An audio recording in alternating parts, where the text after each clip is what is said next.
This is Greg for Teslafaninsight.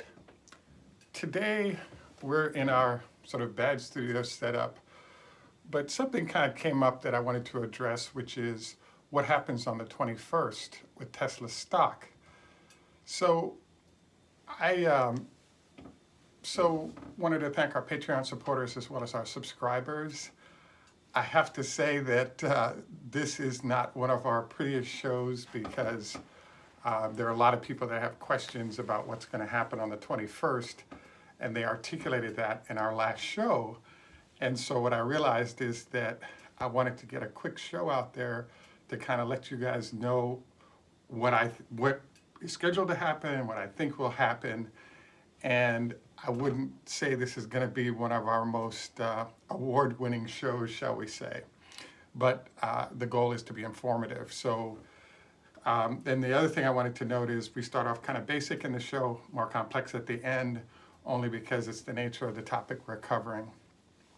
So basically what's happening right now is that the 21st is the split date for the shareholders of record, and then the actual split is scheduled to happen on the 31st, which is a week from Monday. So the problem that pops up is that there's a whole bunch of folks expecting a large amount of activity to occur right on the 21st.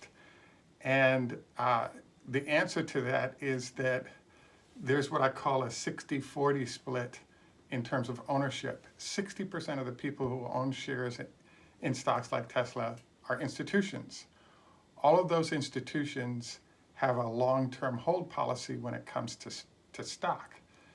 So in this case, what's actually happening on the 21st is that there's an artificial date that says if you own the shares as of this day, you're ready for or set for the split that happens on the 31st. Now, each of the institutions that own these shares have it recorded that they own them.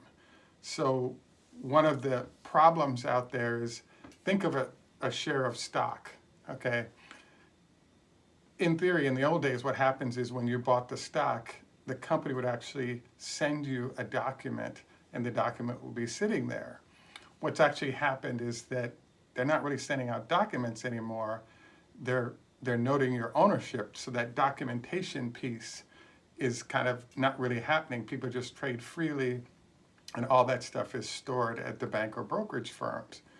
So what's actually happened then is that for the date of record, so all these institutions, individuals own shares, and those shares that are recorded to you as of that date entitles you to be a part of the split.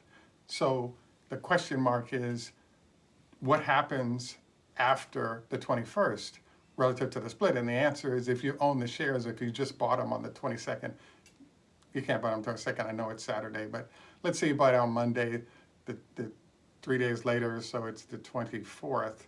I'm sorry, 22nd, 23rd, yeah, it's the 24th. You still get the split rights. And so I've actually had situations where I had options or stocks in my account. And then the next day I'll look and I'll be like, oh no, the value had fallen, but now I had double the number of shares. So literally, I feel like you could say that it's almost a non-issue for individuals, because Friday is sort of an official split date announcement session that really just affects institutions that represent 60% of the shares held.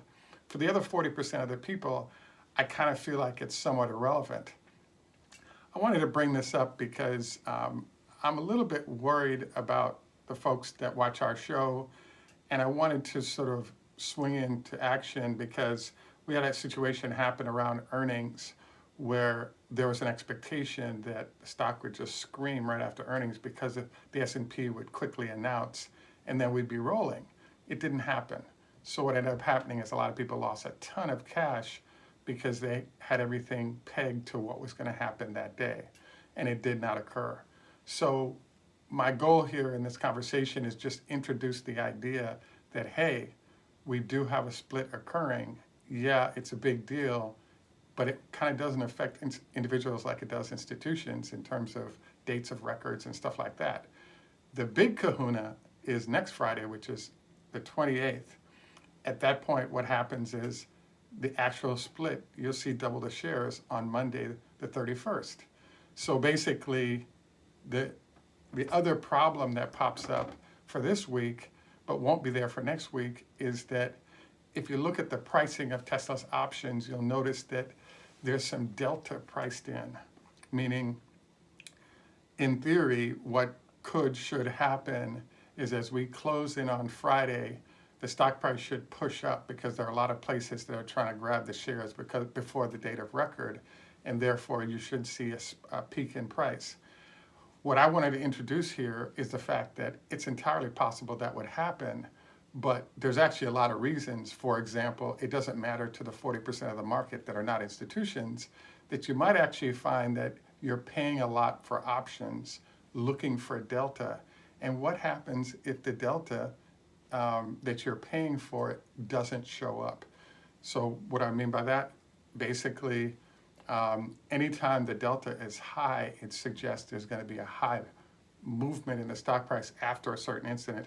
Things like earnings can come out, sudden brand new product that pushes the stock, all these different things that were anticipated that occur can force you to a high delta.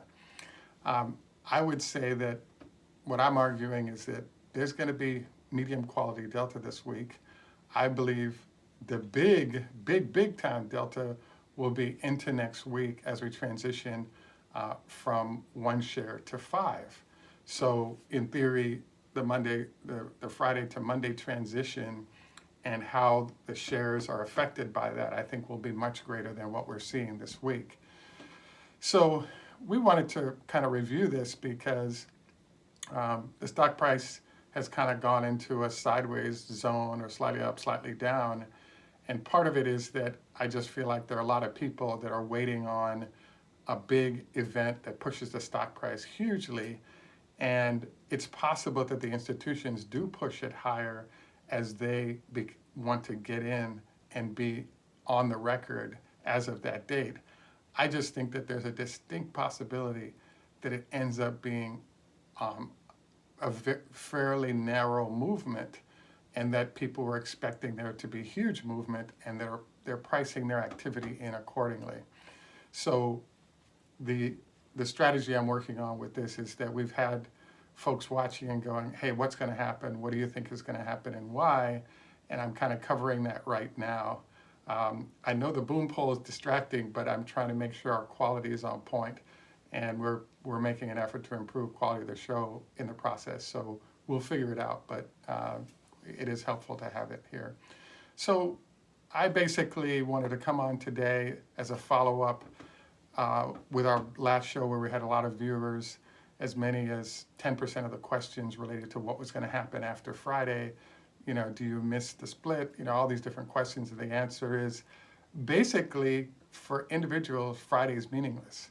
All it means is that the institutions are managing a process of making sure they're part of the split when it happens. And for the individuals, it don't mean much. What will mean a lot is once you hold your shares or your options, and we go into next week and we get to Friday, and on Monday, all of a sudden, there are 5 more shares in the account rather than 1. And that's when there's actually going to be kind of a big deal. The other thing I wanted to encourage you to do is to read the comment section of our last show regarding Tesla to 2100, as well as the comments to this one, because there's a subtext to our show, which is that there are a lot of people, in some cases, who have a large amount of money, and those individuals are now managing that cash on their own versus hiring professionals to assist them with that. And what this means then is that, you know, there are new things that are going on.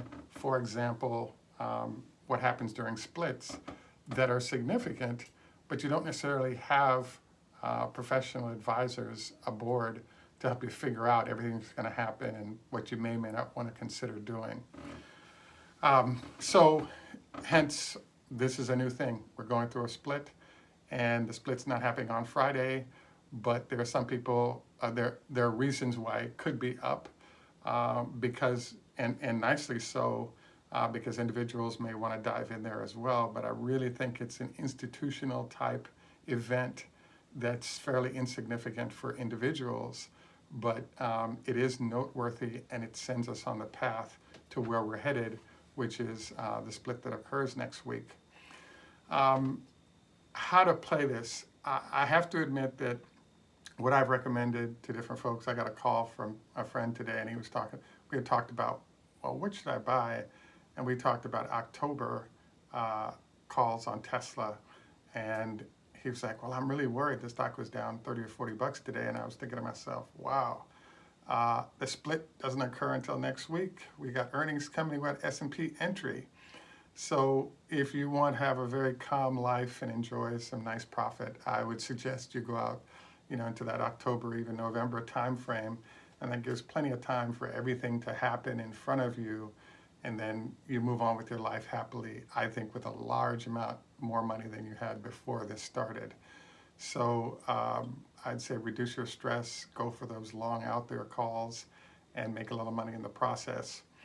I didn't want to belabor the point because we've been trying to answer questions, but when a lot of people keep asking the same question, it's in our best interest to go ahead and try to do a show that covers it.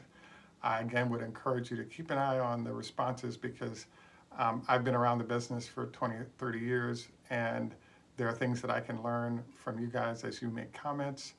And I'm really hoping that you make a good amount of money as we head into the split, and then all the other sort of variables that are impacted afterwards. At any rate, this is Greg for Teslafaninsight. Don't forget your 25 leg lifts. We encourage you to think about the 5-2 or one of the other fasting diets. Most of the doctors we surveyed are doing them. Also wanted to encourage you to do a 35 SPF or better. And also wanted to encourage you no more than once a week fried foods to avoid type 2 diabetes issues. Have a nice day. Tschüss. German, au revoir. French, lehitrod. Hebrew, choda hafez. Farsi. And in Jamaica, we say, enough respect, wa good man. Thanks for joining us today. Have a great day, and bye for now.